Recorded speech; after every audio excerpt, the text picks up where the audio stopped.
Tommy Iommi finally opens Ozzy Osbourne's last secret. The truth inside is devastating. The silence in Tony Iommi's Birmingham home was deafening as he held the worn leather journal in his scarred hands. 3 months had passed since Ozzy Osbourne's death on July 22, 2025, and the grief still felt as raw as an open wound. The Prince of Darkness had been gone for 93 days, but his presence lingered in every corner of Iommi's life, in every riff he played, in every memory that surfaced without warning. But today was different. Today, Tony had finally found the courage to open the package that Sharon Osbourne had delivered to him just days after the funeral. A package that Ozzy had specifically requested be given to his oldest friend and musical partner only after his death. Inside the plain brown wrapping was something that would shake the very foundation of everything Tony thought he knew about their 57-year friendship. The journal bore a simple inscription on its cover: "For Tony, the truth you deserve to know all along. Your brother always, John Michael." The handwriting was unmistakably Ozzy's, though shakier than Tony remembered, betraying the tremors that had plagued his friend in his final years. As he opened to the first page, dated December 3rd, 1968, Ozzy's 20th birthday, and just months after Black Sabbath's formation, Tony's hands began to tremble almost as violently as Ozzy's had. If you're finding this story as shocking as we did, please consider leaving a like to support more revealing content like this. Your engagement helps us bring these untold stories to light.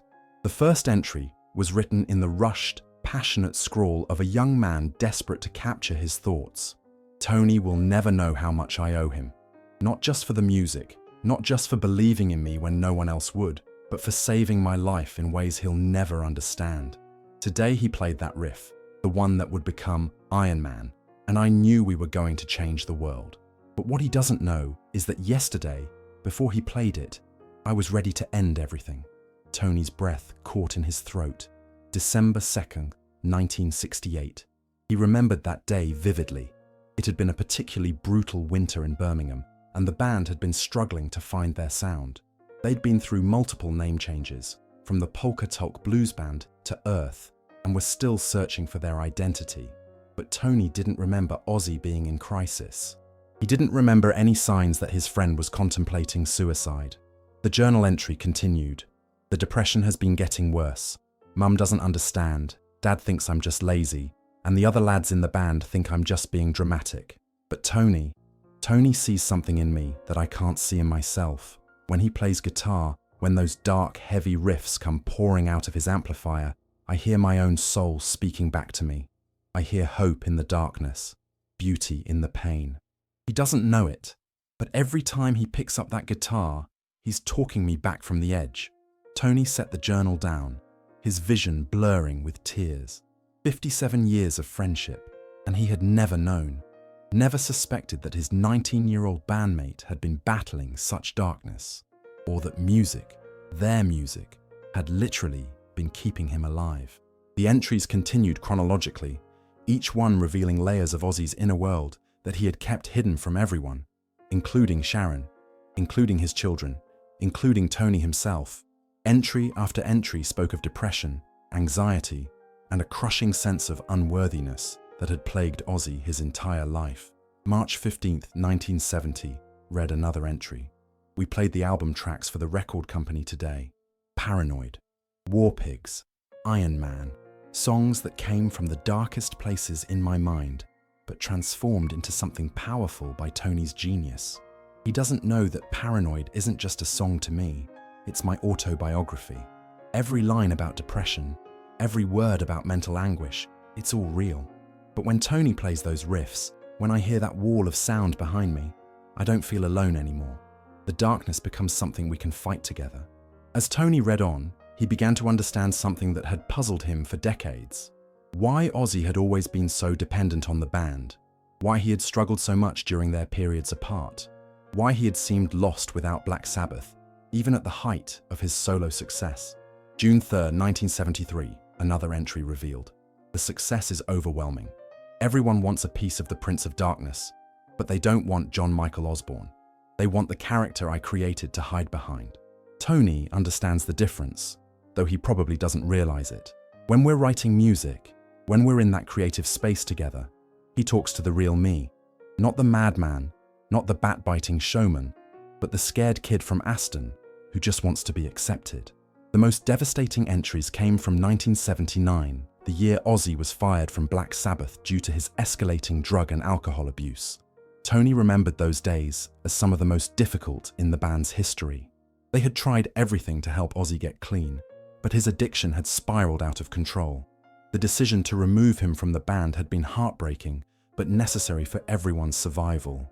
February 27, 1979, Ozzy had written in barely legible handwriting, "They're going to fire me. I can see it in Tony's eyes, the disappointment, the sadness, the finality of it. He thinks it's because of the drugs, because of the drinking, because I've become unreliable." But what he doesn't understand is that the drugs and drinking are just symptoms. I'm medicating the pain of feeling like I'm not good enough, like I don't deserve the success we've built together. Tony created the sound that made Black Sabbath legendary, but he's too humble to take full credit. He always says it was a collaboration, that my voice was essential to the equation. But deep down, I know the truth. He's the real genius, and I'm just the front man who got lucky enough to be his partner.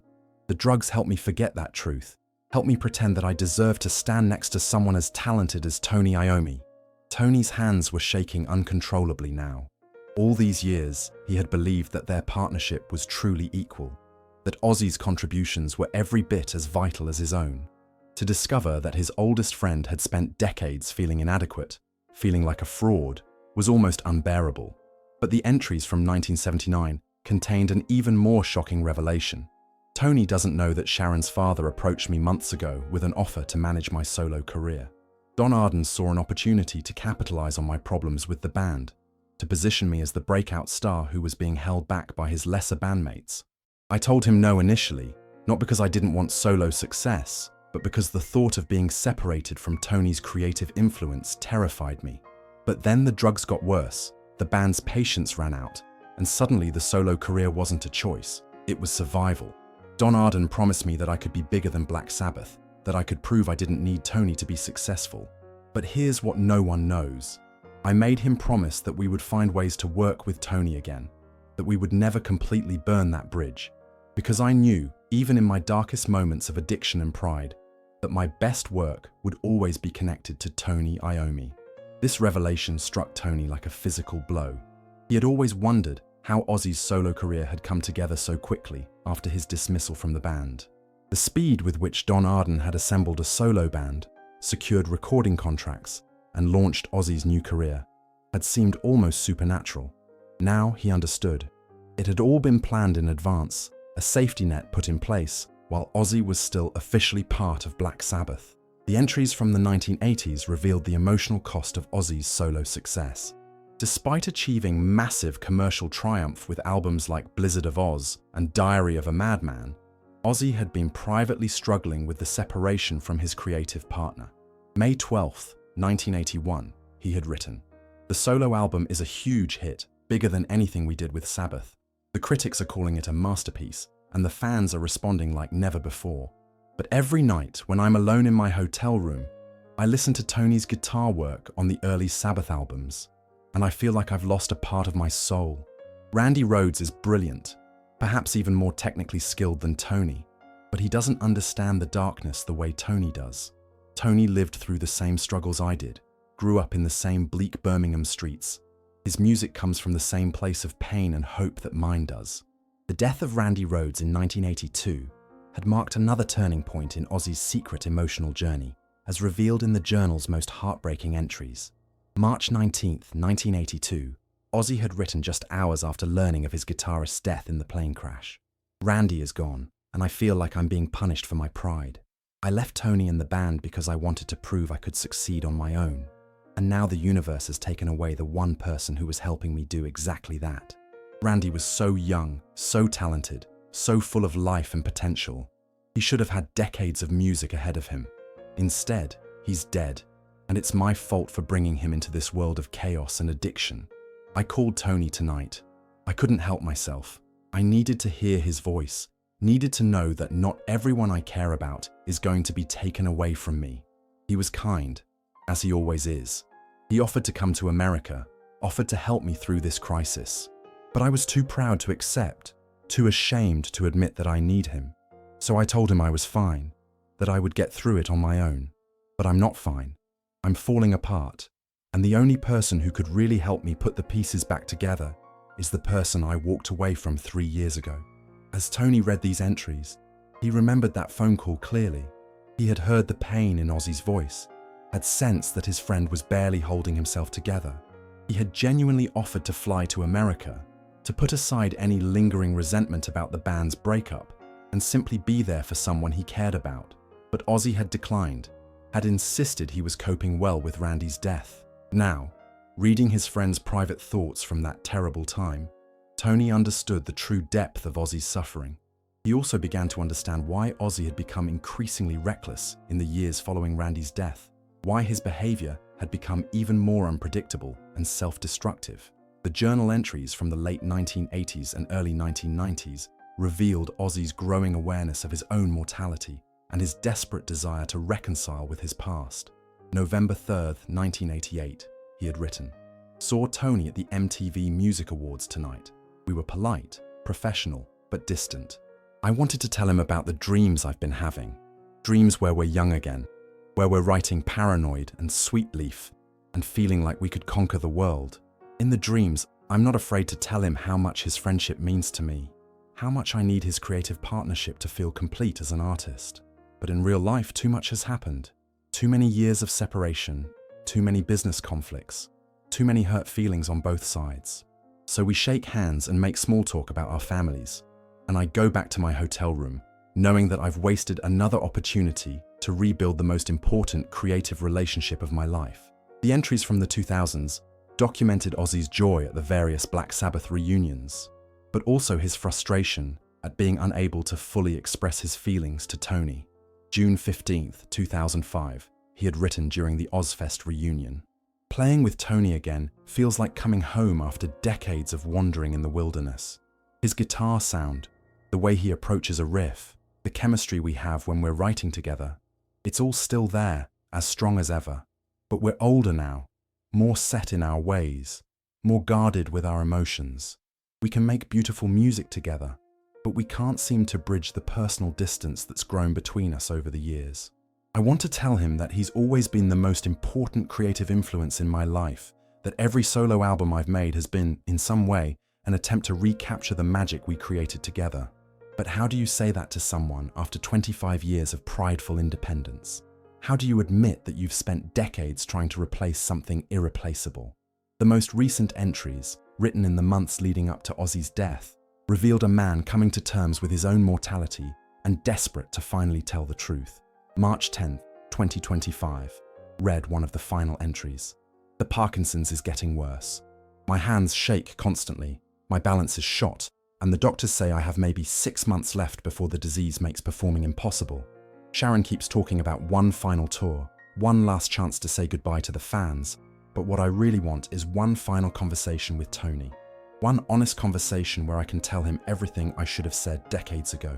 I've started writing this all down because I realize I might not have the courage to say it face to face. Tony has always been able to see through people's defenses, to understand what they're really thinking and feeling. But somehow, I've managed to hide my deepest truths from him for over 50 years. The irony is that he's inspired thousands of songs about darkness and pain and hope, but he's never known that he was literally the light that kept me from drowning in that darkness." The final entry was dated July 20th, 2025, just 2 days before Ozzy's death. "Tomorrow I'm going to give this journal to Sharon and make her promise to deliver it to Tony after I'm gone. I know it's cowardly to wait until after my death to tell him the truth, but I also know that if I tried to have this conversation while I was alive, I would lose my nerve halfway through. Tony has always been too humble to accept the full scope of his importance to other people's lives. If I tried to tell him how much he's meant to me, he would deflect the compliment, change the subject, make a joke to lighten the mood. But he needs to know. He needs to understand that every time he picked up his guitar, every time he played one of those haunting, beautiful, powerful riffs, he was performing an act of salvation. Not just for me, but for millions of people around the world who found solace and strength in the music we created together. I hope that when he reads this, he won't be angry that I kept these feelings hidden for so long. I hope he'll understand that my silence came from love, not from lack of gratitude. I didn't want to burden him with the knowledge that he was responsible for keeping me alive, because that's not a responsibility anyone should have to carry. But I also hope that he'll find some comfort in knowing that our friendship, our creative partnership, was never just about making music.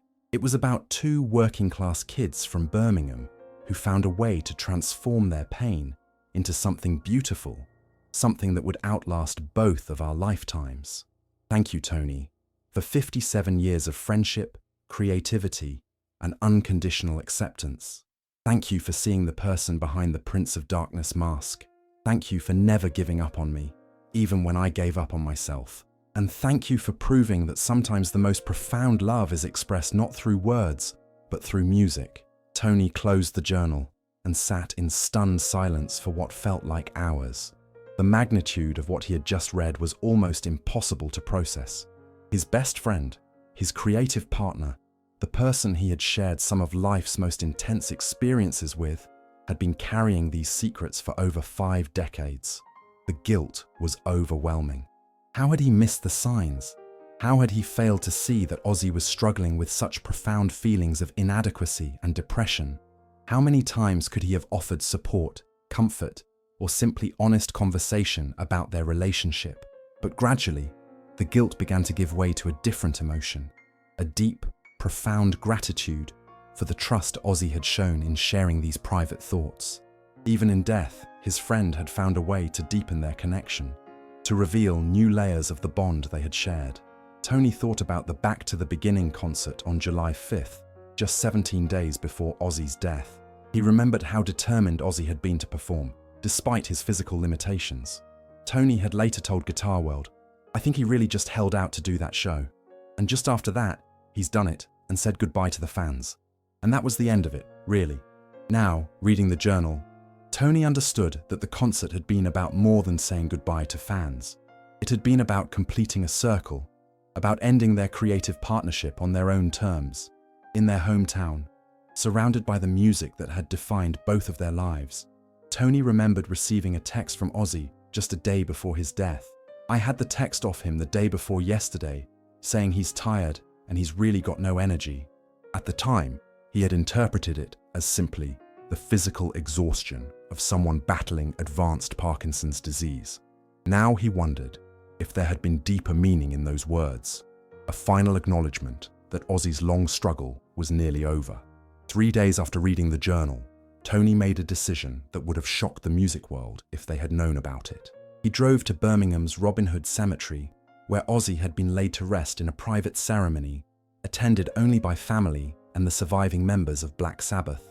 Standing at his friend's grave, Tony spoke aloud for the first time about everything he had learned from the journal. He talked about their childhood in Birmingham, about the early days of Black Sabbath, about the misunderstandings and missed opportunities that had defined parts of their relationship. He talked about forgiveness, both seeking it and offering it. "I wish you had told me," Tony said quietly, his words carried away by the autumn wind. "Not because it would have changed anything fundamental about our friendship, but because it would have let me carry some of the weight you were bearing alone. You spent 57 years thinking you weren't good enough, thinking you didn't deserve the success we achieved together. But you were wrong, Ozzy. You were never just the front man who got lucky. You were the heart and soul of everything we created. Your voice, your lyrics, your understanding of human pain and hope, that's what made our music connect with people around the world. I could write riffs all day long, but without your ability to translate those riffs into human emotion, into stories that people could relate to, we would have just been another heavy rock band. You made our music matter. You made it meaningful." As Tony stood there, he felt something he hadn't experienced since Ozzy's death, a sense of peace. The journal had revealed painful truths about his friend's hidden struggles, but it had also revealed the depth of love and respect that had defined their relationship, even during their most difficult periods. 2 weeks later, Tony made another decision that would have surprised those who knew him. He called Sharon Osbourne and asked if she would be interested in helping him create a documentary about Ozzy's life, not the public persona of the Prince of Darkness, but the private person revealed in the journal. "I want people to know who he really was," Tony explained to Sharon during their emotional phone conversation. Not just the showman, not just the recovering addict, not just the reality TV star.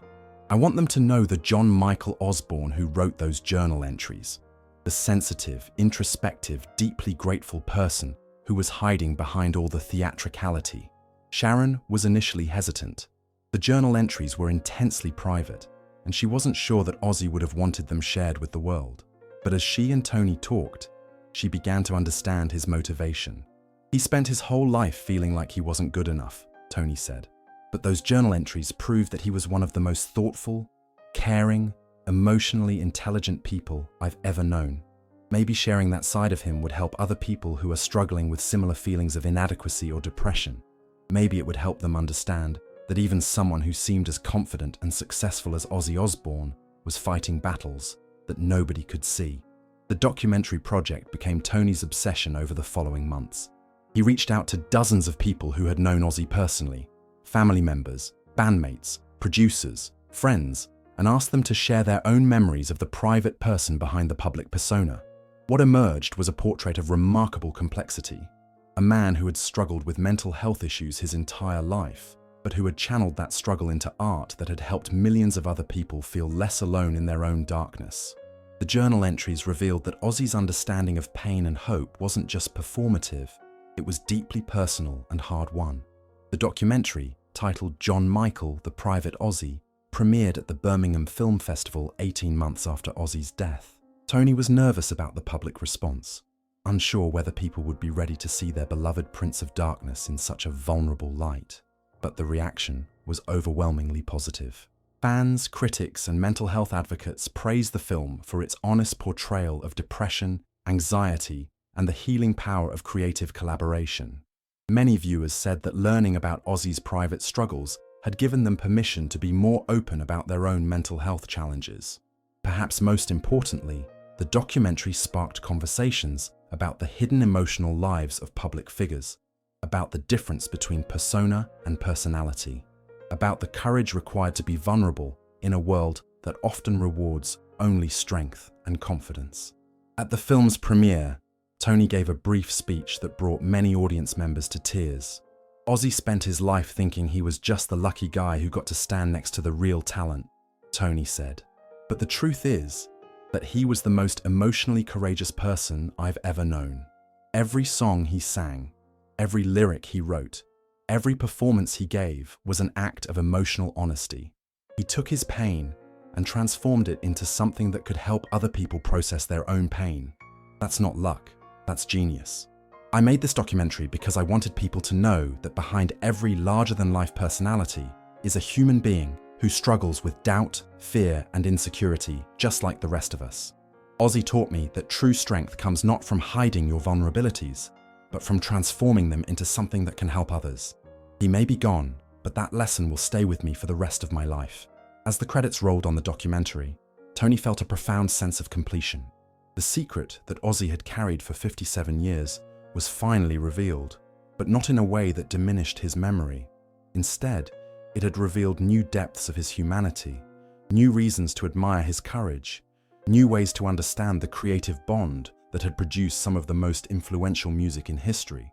The journal that had seemed so devastating when Tony first read it had ultimately become a gift, not just to him, but to everyone who had ever found solace in Black Sabbath's music, everyone who had ever struggled with feelings of inadequacy or depression, everyone who had ever wondered about the private thoughts of their heroes. In the end, Ozzy's final secret had been revealed, and it was devastating. Not because it contained shocking revelations about scandals or betrayals, but because it revealed the depth of pain that one of music's most beloved figures had carried in silence for most of his life. But it was also beautiful, because it showed that even in the darkest struggles, human connection and creative collaboration could provide light, hope, and healing. Tony kept the journal in a locked drawer in his home studio, but he no longer felt burdened by its contents. Instead, every time he picked up his guitar, every time he played one of the riffs that had helped shape Ozzy's voice, he felt the presence of his friend, not as a ghost haunting his memories, but as a creative partner whose influence would continue to inspire him for the rest of his life. The Prince of Darkness was gone, but John Michael Osbourne, the sensitive, grateful, emotionally courageous man revealed in the journal, would live on in the music they had created together and in the lives of everyone who had been touched by their unlikely partnership between two working-class kids from Birmingham who had found a way to transform their pain into something eternal. Thank you for reading this deeply personal and revealing story. If this account of friendship, creativity, and hidden struggles touched your heart, please leave a like and share it with others. Sometimes the most important truths are the ones kept secret for decades, and sometimes the most devastating revelations are also the most healing.